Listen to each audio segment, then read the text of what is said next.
prophète, pas Ben Laden. Tel est le message que 1300 musulmans sont venus entendre à Coventry.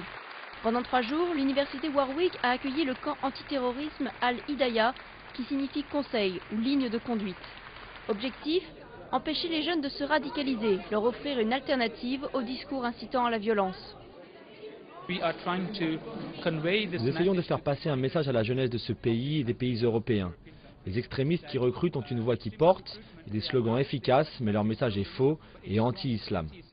Au programme des conférences, des débats, du sport et bien sûr des prières dans la discothèque du campus. Car la dimension spirituelle du camp est aussi importante que l'enseignement idéologique.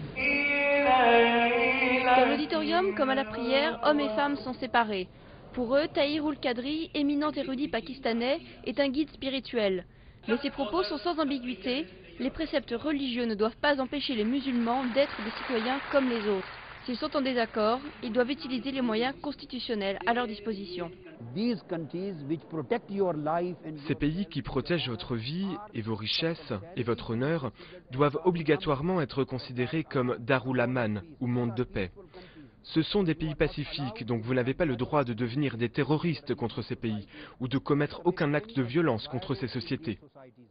Depuis le 11 septembre et les attentats à la bombe de Londres en juillet 2005, la communauté musulmane subit une assimilation partielle avec les terroristes en Occident. Mais Tahir ul-Qadri a condamné ces actes et publié en mars 2010 une fatwa qui ostracise les poseurs de bombes. Les participants du camp accueillent avec soulagement ce message anti-extrémiste. Il y a des incompréhensions dans nos communautés, nous y faisons face tous les jours. Ce discours clarifie les choses. Donc quand je serai de retour dans ma communauté, j'ai un salon de coiffure avec toutes sortes de clients, je pourrai expliquer ce que l'islam dit vraiment.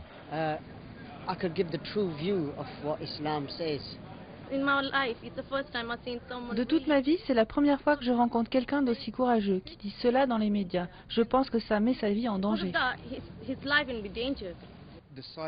Les gens silencieux qui n'ont pas la parole, c'est l'occasion pour eux de parler maintenant et d'entendre la vérité de ce qu'est l'islam. Ils ont tous payé 250 € pour participer au camp, souvent en famille. L'organisation non gouvernementale de Tahir ul-Qadri, présente dans des dizaines de pays, assure ne recevoir aucun fonds d'aucune entité afin de garantir sa liberté.